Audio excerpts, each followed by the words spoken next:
রিমা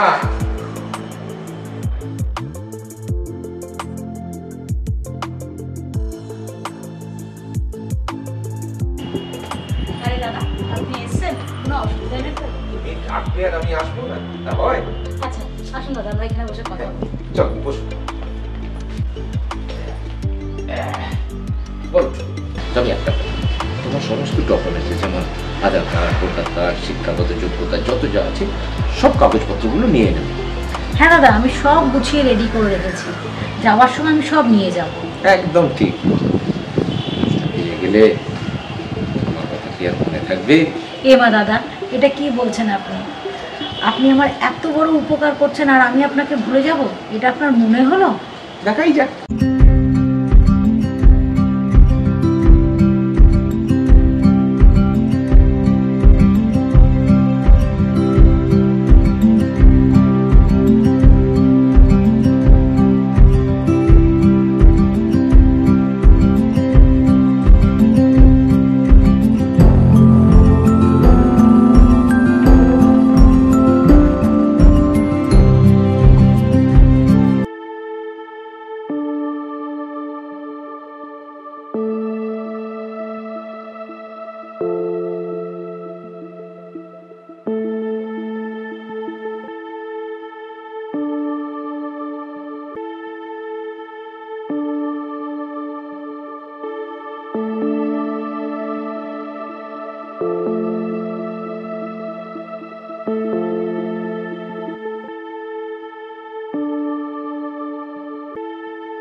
হ্যাঁ লিনা বলো।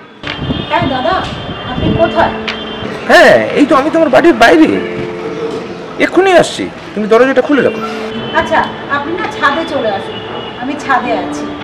আচ্ছা আচ্ছা আচ্ছা ঠিক আছে, আমি ছাদেই আসছি।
রিমা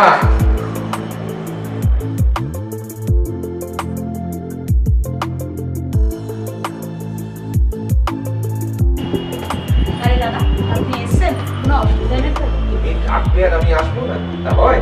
আচ্ছা আসুন দাদা, আমরা এখানে বসে কথা বলবো। চল বস। বল। আচ্ছা দাদা, সত্যি কি আমি বোম্বের মতো শহরে গিয়ে চাকরি করতে পারবো? কেন পারবে না? কত লোক গিয়ে কাজ করে, তোমার শুধু একটাই কাজ, আমার সঙ্গে বম্বে যাওয়া, বাকি সব দায়িত্ব আমার উপর ছেড়ে দাও। আমাদের অফিসে অনেক ভালো ভালো পদ খালি। আচ্ছা দাদা, আমি কি জানতে পারি আমি ওখানে কি করবো? হ্যাঁ জানতে পারবে না, তোমার মতো শিক্ষিতা মহিলাদেরই তো আমাদের অফিসে চাই। হ্যাঁ তবে একটা তোমার সমস্ত ডকুমেন্টস যেমন আধার কার্ড, ভোটার কার্ড, শিক্ষাগত যোগ্যতা যত যা আছে সব কাগজপত্রগুলো নিয়ে নেবে। হ্যাঁ দাদা, আমি সব গুছিয়ে রেডি করে রেখেছি, যাওয়ার সময় আমি সব নিয়ে যাব। একদম ঠিক। ফিরে গেলে আমার কথা কি আর মনে থাকবে? মা দাদা, এটা কি বলছেন আপনি? আপনি আমার এত বড় উপকার করছেন আর আমি আপনাকে ভুলে যাব, এটা আপনার মনে হলো? দেখাই যাক, সেটা পরে বোঝা যাবে। আচ্ছা হ্যাঁ, একটা কথা শোনো, কালকে তো আমাদেরকে বেরোতে হবে, তাহলে আমরা এখন চলো ঠিক, যে তুমিও সব গোছগাছ করে নাও ভালো মতো, আর আমার তো গোছগাছ করতেই হবে। আর দাদা, আপনাকে অসংখ্য ধন্যবাদ। আপনি না থাকলে আমি এত বড় সুযোগটা পেতামই না চাকরি। তোমার মতো এই ভালো একজন শিক্ষিতা মেয়ের যে আমি এত উপকার করতে পারছি, এটার জন্য আমার যে কত খুশি হচ্ছে আমি তোমাকে বলে বোঝাতে পারবো না। এই ফোন এসছে, এই বসে তো। Hello boss. হ্যাঁ, গুড আফটারনুন। কেমন আছেন? হ্যাঁ বস, হ্যাঁ ওনার সঙ্গে কথা হয়ে গেছে। শিক্ষিতা, সুন্দরী, হ্যাঁ হ্যাঁ কথা হয়ে গেছে। আমরা মোটামুটি কালকেই আমরা বম্বে যাচ্ছি। আমাদের ট্রাভেলিং এজেন্টকে বলুন না যদি কালকে দুটো ফ্লাইটের টিকিট করে দেয়। হয়ে যাবে? ওকে, ভেরি গুড। তাহলে তো কালকে সন্ধ্যাবেলায় দেখা হচ্ছে। হ্যাঁ বস, ওই গুপ্তাকে বলে ওনার থাকার ব্যবস্থাটা যেন একটু হয়ে যায়। হ্যাঁ, সব যেন রেডি করে রেখে দেয়। ওকে বস, ওকে ওকে, গুড ডে, কাল দেখা হচ্ছে। কি সৌভাগ্য তোমার, মেঘ বাঁচাইতেই পারি। ওকে, আসি তাহলে।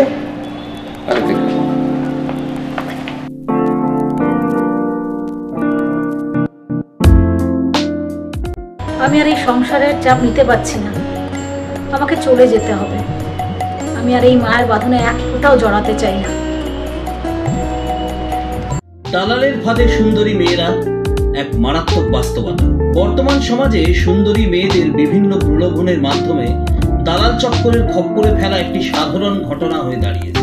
চাকরি, মডেলিং বা বিদেশে কাজের প্রস্তাবের নামে তাদের জীবনকে ধ্বংসের পথে ঠেলে দেওয়া হচ্ছে। এই চক্রগুলো মূলত আর্থিক লাভের জন্য এসব মেয়েদের ব্যবহার করে। অনেক সময় তারা মানব পাচার, যৌন শোষণ বা অবৈধ কাজে মেয়েদের জড়িয়ে ফেলে। সচেতনতা এবং কঠোর আইন প্রয়োগই পারে এই সংকট থেকে মুক্তি দিতে। পরিবারের উচিত মেয়েদের প্রতি মনোযোগী হওয়া এবং তাদের জীবনের গুরুত্বপূর্ণ সিদ্ধান্তে পাশে থাকা। পাশাপাশি সমাজকেও এ ধরনের অপরাধ প্রতিরোধে সক্রিয় ভূমিকা পালন করতে হবে। আলোচনা, শিক্ষা এবং প্রয়োজনীয় পদক্ষেপই পারে এই সমস্যার সমাধান করতে।